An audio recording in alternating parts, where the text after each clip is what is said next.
जहाँ हमारी एपिसोड खत्म हुई थी वहीं से शुरू होती है। ये बंदा कहता है गेम का तो असली मजा अब आएगा। मिस लिन तुम जरा मेरा इंतजार करो, मैं जल्दी ही वहाँ तुम्हारे पास पहुँच जाऊंगा। ये आदमी इस और मैन से कहता है अभी आपके लिए कुछ भी नहीं, मतलब कुछ भी नहीं है, अब आप यहाँ से जा सकते हैं। वैसे भी अब आप मेरी मदद नहीं कर सकते। मैं मिस लिन के पास खुद ही जाऊंगा और उसको लेकर घर की तरफ रवाना हो जाऊंगा। आप तो किसी किस्म की टेंशन लेने की कोई जरूरत नहीं है, अब आप जा सकते हैं यहाँ से। वैसे भी मैं उसको मना लूंगा अपने साथ शादी करने के लिए। मुझे पता है जब मैं उससे शादी के लिए कहूँगा तो शादी से मना नहीं करेगी। और मैं इससे अलावा मिस लिन के सारे दोस्तों तो मार दूंगा जो उनकी शादी के मौके पर उनसे मिले थे। मैं मिस लिन तो इतनी ज़्यादा तकलीफ दूंगा कि वो याद रखे कि आखिरकार उन्होंने ये गलती की तो की क्यों। ये आदमी हंसते हुए कहता है मुझे अच्छी तरह याद है मिस लिन था भाई जब वापस आया था और उसकी मौत हुई थी। और मैन अपने दिन में कहता है कि ये पूरा मॉन्स्टर है, पता नहीं क्यों ये ऐसा करना चाह रहा है।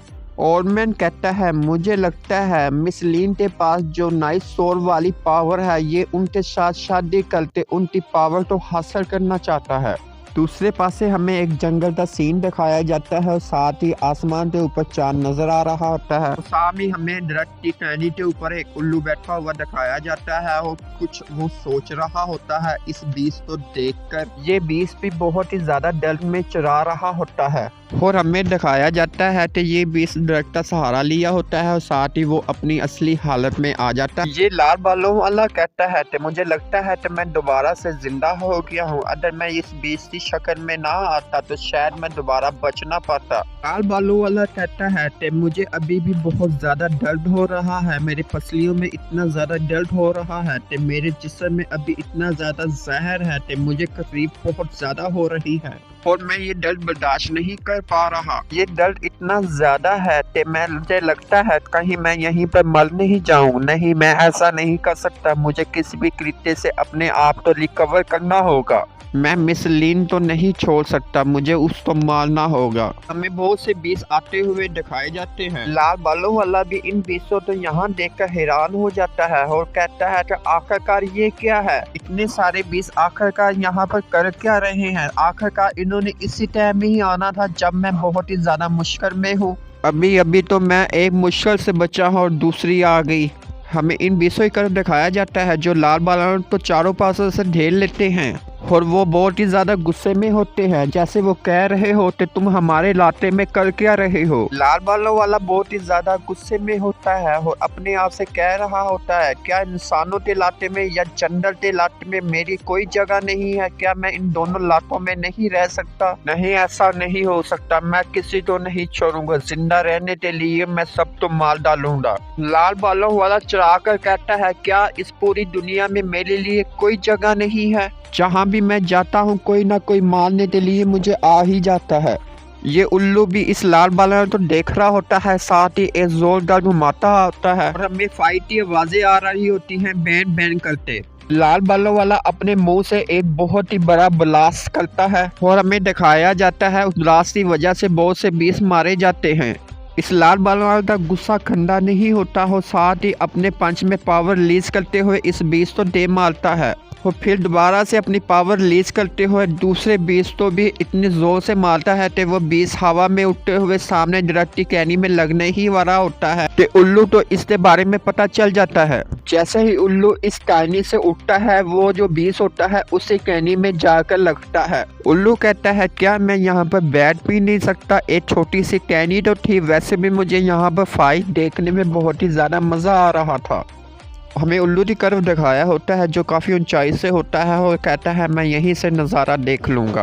हमें लाल बालों वालों की तरफ दिखाया जाता है जो इसके मुंह में खून होता है वो बाहर निकाल के फेंक देता है और कहता है कि नहीं, अब मैं बहुत ही ज़्यादा खा चुका हूँ और मुझे लगता है कि मेरी पसलियाँ भी टूट चुकी हैं।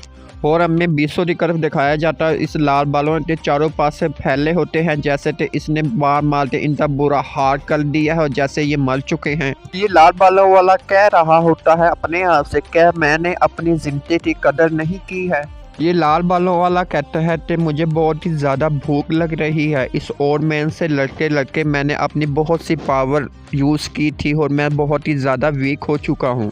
लाल बालों वाला इन बीसों के पास आता है और कहता है आज तो बहुत ही ज़्यादा चिकन है, मुझे बड़ा मज़ा आएगा आग खाने का और मैं पेट भर कर खा सकूँगा।